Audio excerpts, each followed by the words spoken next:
ओम शिव गोरख। आज हम बात करेंगे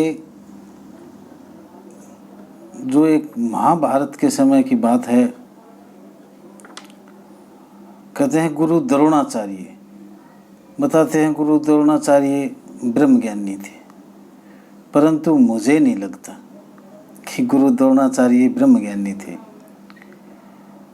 और मैं तो कहता हूँ कि जितने भी गुरु हुए हैं उनमें से अगर कोई सबसे घटिया गुरु हुआ है तो वो द्रोणाचार्य ही थे। द्रोणाचार्य ही सबसे घटिया गुरु थे। द्रोणाचार्य जैसा गुरु तो कभी संसार में होना ही नहीं चाहिए। द्रोणाचार्य जैसा गुरु कभी नहीं होना चाहिए, क्योंकि द्रोणाचार्य ने कई बार छल किया है, कई बार पक्षपात किया है। बस अपने अपने देखने की एक नज़र है। लोग पता नहीं क्यों अंधे हुए हैं कि पिछले लोगों ने कह दिया कि वो ब्रह्मज्ञानी था तो वो ब्रह्मज्ञानी था, वो अच्छा था तो वो अच्छा था, ऐसा मान लेते हैं। तो मुझे नहीं लगता।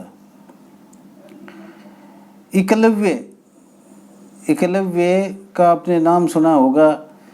एकलव्य एक गरीब बच्चा था, एक जंगली प्रजाति से था।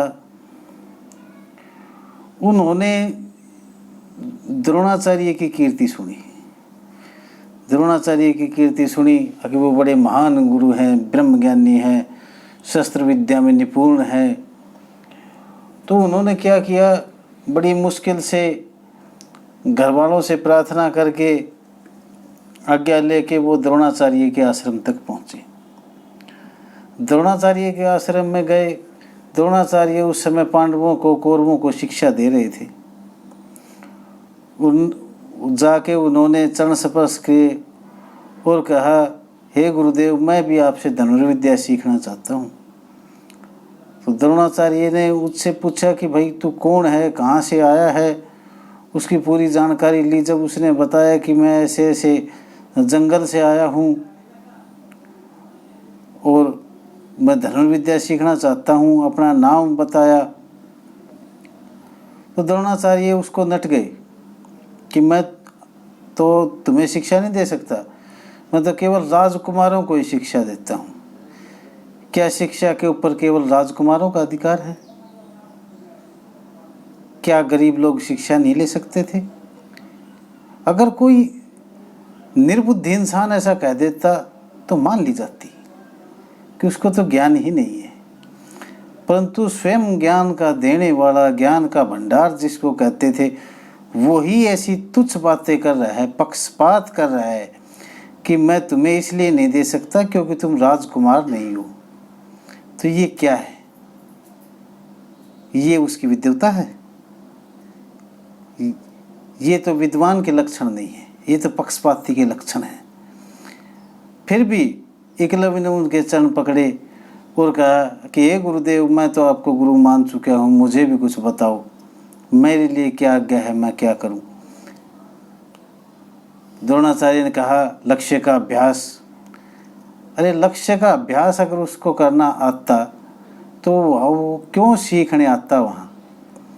वो तो सीखने इसलिए आया था कि उसको लक्ष्य का अभ्यास ही नहीं करना आता था, उसको वो ज्ञान ही नहीं था। और ये कह के द्रोणाचार्य चले गए। एकलव्य भी जंगल में वापस चला गया। एकलव्य ने द्रोणाचार्य की एक मिट्टी की मूर्ति बनाई जिसका लक्ष्य की साइड हाथ किया और एकलव्य निरंतर अभ्यास करता रहा और बस अभ्यास में मगन हो गया। जब वो कई सालों तक अभ्यास करता रहा, उस विद्या में निपुणता प्राप्त कर ली, बस वो ईश्वर की भक्ति करता और कंदमूल खाकर जी लेता और उसका अभ्यास करता रहा।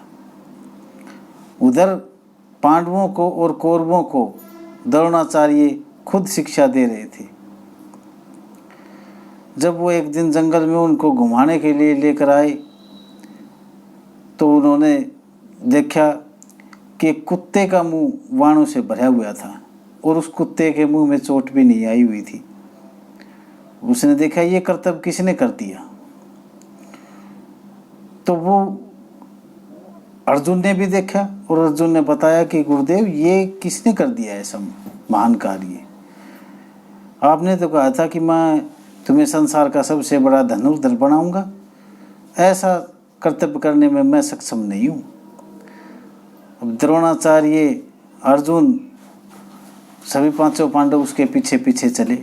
वो कुत्ता उसी स्थान पे गया, वहाँ पर एकलव्य अभ्यास कर रहे थे और वो कुत्ता बीच में विघन डाल रहा था, इसलिए उसका मुंह बाणों से भर दिया था और उस बाणों को भी इतने साध के इतनी गति से चलाया गया था कि उस कुत्ते को चोट भी नहीं लगी, उसका मुंह बाणों से भरा गया। द्रोणाचार्य ने देखा तो उससे पूछा, उन्होंने एकलव्य ने द्रोणाचार्य के चरण लिए प्रणाम किया। द्रोणाचार्य ने पूछा, हे धनुर्धर तुम्हारा गुरु कौन है।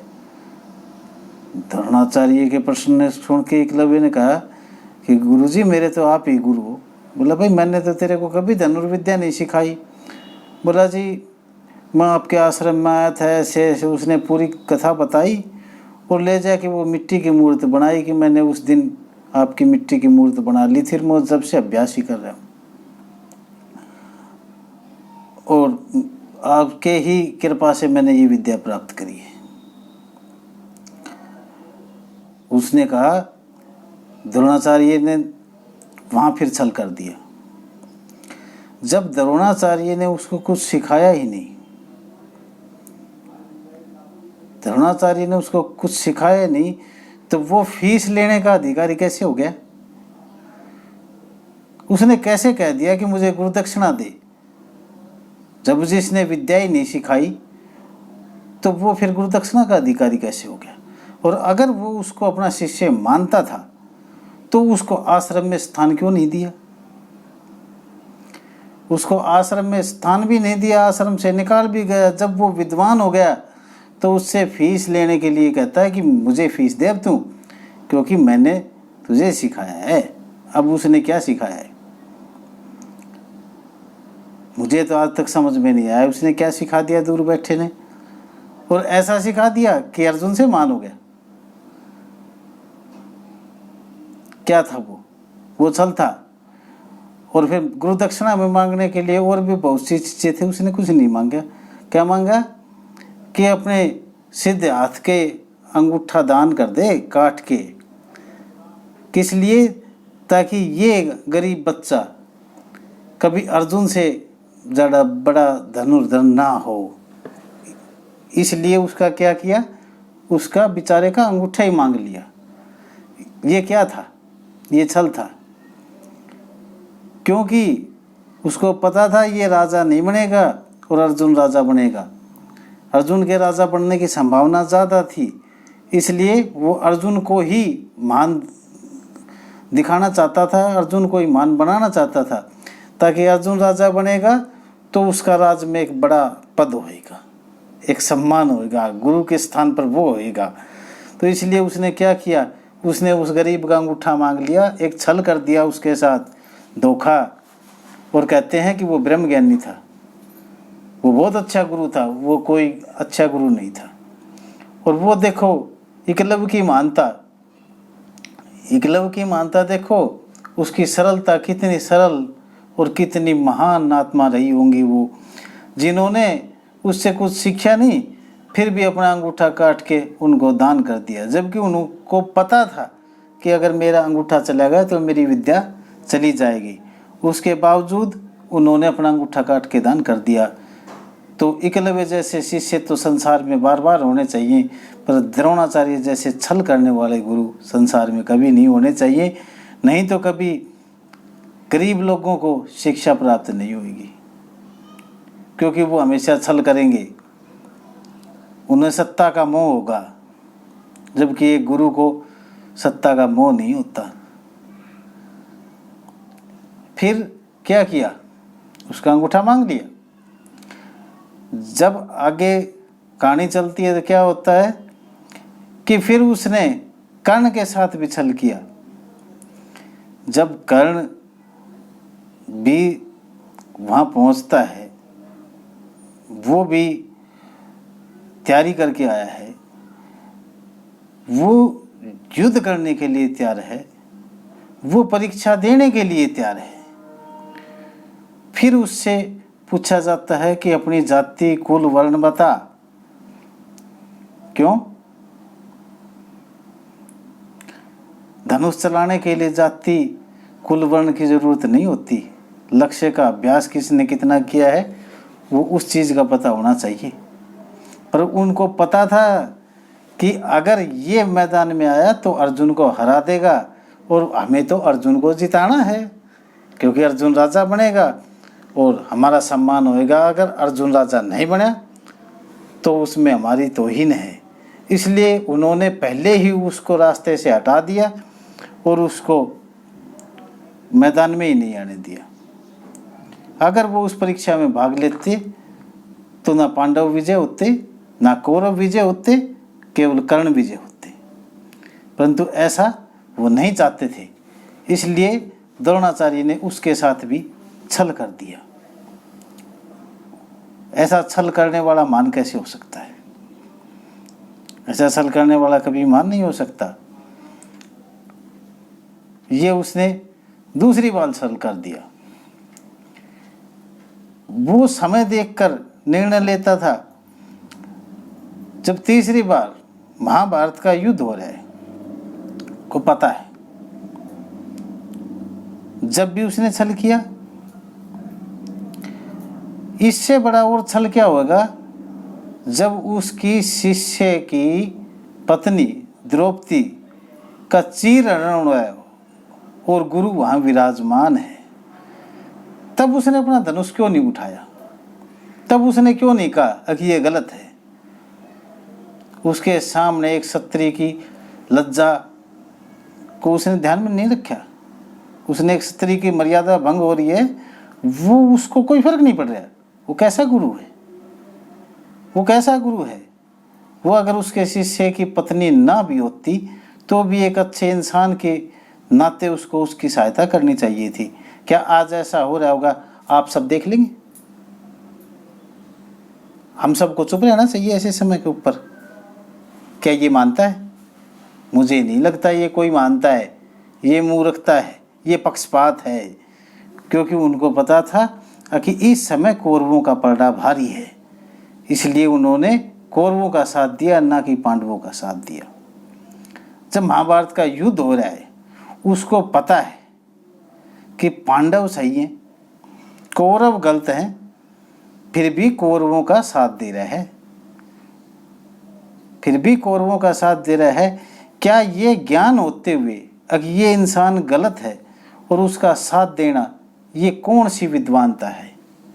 ये कौन सी महानता है? ये कौन सा गुरुपना है? ये क्या साधुपना है? क्या ये सन्यासी के लक्षण हैं? क्या ये एक वीर पुरुष के लक्षण हैं?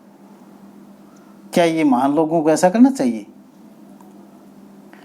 उसको पता होते हुए कि ये गलत है, फिर गलत का साथ देने वाला भी तो गलत होता है, फिर भी उन्होंने किसका साथ दिया? कौरवों का साथ दिया। क्यों?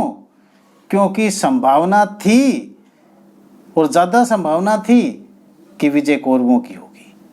क्योंकि हर बेहतरीन मोहरा, हर बेहतरीन योद्धा कौरवों की साइड था।